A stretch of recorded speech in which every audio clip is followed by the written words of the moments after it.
Hello everyone. Today we will discuss about the Aristotle's virtue ethics. Aristotle's virtue ethics is a guide to living a good life by developing a good character traits or virtue. He believed that the true happiness or eudaimonia comes from living a life of virtue. The key idea is the golden mean, which means finding the right balance between extremes.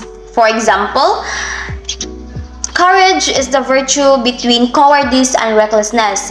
According to Aristotle, virtues are habits we develop through practice and guidance. By using reason, we can make the right choices and find balance in our action. Living virtuously is a lifelong journey where we continually strive to improve our character and achieve a fulfilling and a happy life. Aristotle's virtue ethics emphasizes developing good character traits or virtues as the foundation of ethical behavior. So, the key points include: the first one is eudaimonia or flourishing. So, the ultimate goal of life is achieving happiness through virtuous living. The second one is the virtues and vices. Virtues are positive traits that lie between two extreme vices. For example, courage is between recklessness and cowardice. The third one is the doctrine of the mean, meaning virtue is finding balance, which is context dependent and requires practical wisdom. Practical wisdom or phronesis, the ability to make wise decisions about how to act virtuously. The next one is the moral education. So, virtues are developed through practice and habituation from a young age. And the last key point is the community role. Living in a community helps to cultivate virtues and contributes to the common good.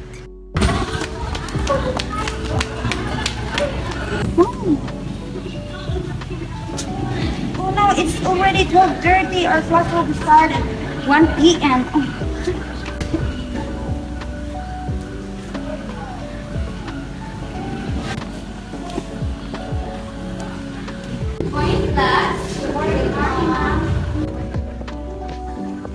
Oh no, it's already 1:30. Our class starts at 1 p.m. Which is why. For today, we're going to start developing our case number 3 and number 4. So, good morning, Miss Cassandra. Why are you late? Okay. So, for your activity, you will have the plate number 3, the monochromatic red and the monochromatic blue. Then for the plate number 4 is the subject of art. So you're going to pass this tomorrow, okay? So I have here your plate. Okay. Please do this to me, because I have something to add on to. Oh no, Cass, you need to prioritize your responsibility over your parties. I'll pay you. How much do you want? No, I want you to learn. No, never. Okay, so good morning class. How are you feeling today? Hi, Mom. Okay, and so for your activity, I want you to make lesson plan.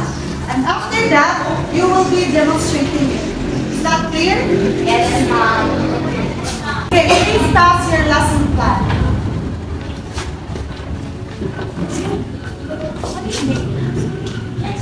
Oh, my God.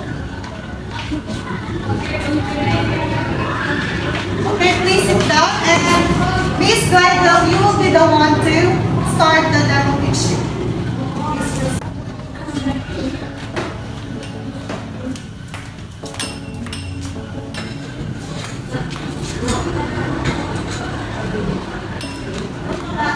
Okay, Miss Glidel, please start right away.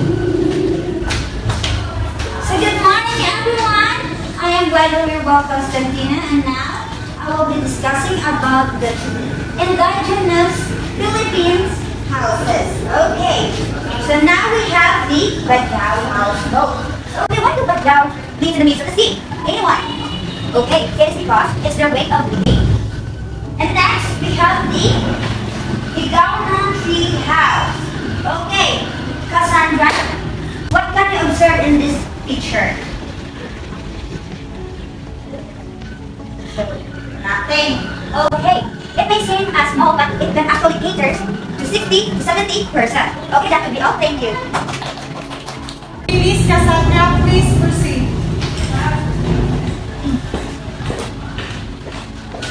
So, good morning everyone. I am Cassandra. I'm going to discuss about Aristotle's virtue. Excuse me, where's your IS? Later followers must believe that the moral evaluation of life, experience, personality, and circumstances are good. Is that all? Are you really prepared for your topic? Yes, ma'am. Okay, good morning class. So I'll be going to be your instructor for this subject, which is arts and crafts. And today, you'll be going to create any of indigenous arts and craft, which is made of recyclable materials. So it's up to you of what kind of materials you should use. So these are the examples. So that would be all. Yes, finally, I'm done. Okay, please submit your plates now.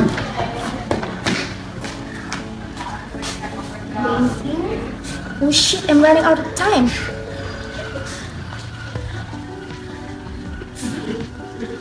Miss Cassandra, please submit your plates now.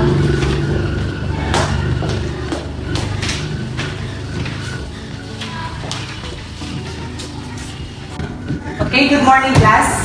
Please submit the output that I had given you last meeting. Here's my output, sir. Okay, thank you, Miss Galay. How about you, Miss Cassandra? Where's your output? Sir, can I pass it tomorrow? Why? Because I forgot to print it. Seriously, Miss Cassandra? I had given you enough time to make your output. Every day I saw you. Your chairs are full of makeups.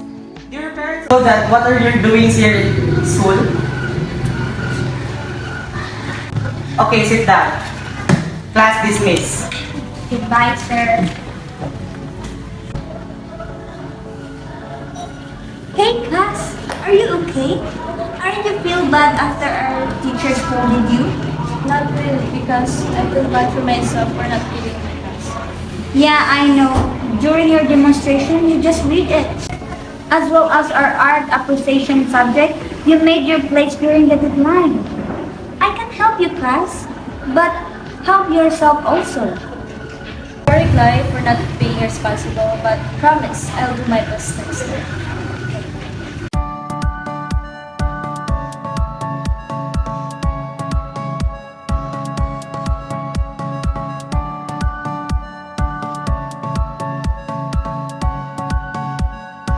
Virtue is already part of our natural inclination, but still needs the habit of doing good for him to become virtuous.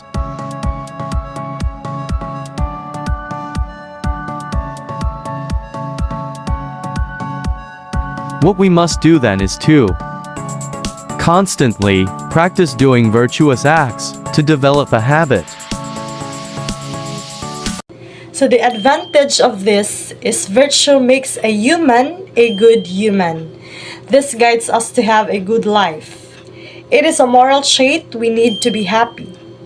So we must always work to become a better people and to develop a virtuous character. And so, this is where virtue ethics came from. So an ethical theory that is about the character of the individual.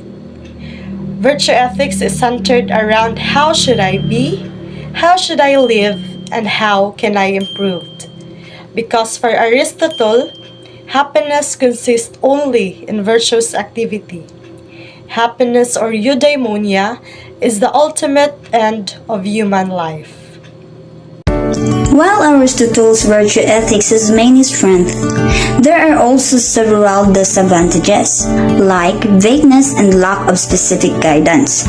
First, let us define vagueness. Vagueness means being unclear or lacking precise details, and the context of Aristotle's virtue ethics, it refers to the difficulty in applying the theory to specific situation because it doesn't offer clear, specific rules or guidelines. Instead, it focuses on general virtues like courage, honesty, which can be interpreted differently by different people. So this can create uncertainty about the right action to take in a given situation. Next, emphasis on rationality. Aristotle's virtue ethics emphasizes rational thinking as the most important quality for a good life, or eudaimonia. However, this focus can be seen as weakness because it downplays other important parts of life like emotions, relationships, and social connection, which are also essential for overall well-being and happiness. In other words, while rationality is important, a fulfilling life also requires attention to feelings and social bonds. Aristotle's emphasis on rationality might suggest that you should use logical thinking to help your friend. For example, you might focus on giving practical advice or solution to help them move forward. However, this approach might overlook the importance of emotional support. What your friend likely needs more in this moment is empathy, compassion, and a shoulder to cry on. Emphasizing only rationality might lead you to undervalue the emotional and rational aspects that are crucial in helping your friend through their grief.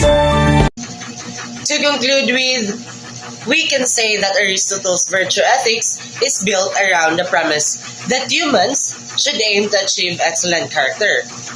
Thus, we stand for Aristotle's virtue ethics that humans should become ethical individuals as having virtuous characters. Because with an excellent character is the precondition for attaining happiness or the so-called eudaimonia, which as already mentioned is the ultimate goal of Aristotle's virtue ethics. And by focusing on happiness or the so-called eudaimonia, the shape of life as a whole becomes central to his ethical theory. This explains why, as already pointed out lately, the key question in Aristotle's virtue ethics is what sort of life human beings should live. As for example, on the video shown lately, in order to obtain happiness, you must work for it. There's no such thing that will help you achieve happiness in life without even doing anything that changes you become better version of yourself. Thus, in final analysis, practical virtues are the characteristics that humans need to develop to attain happiness. However, these practical virtues must be displayed in action for humans to truly attain happiness. That would be all. Thank you.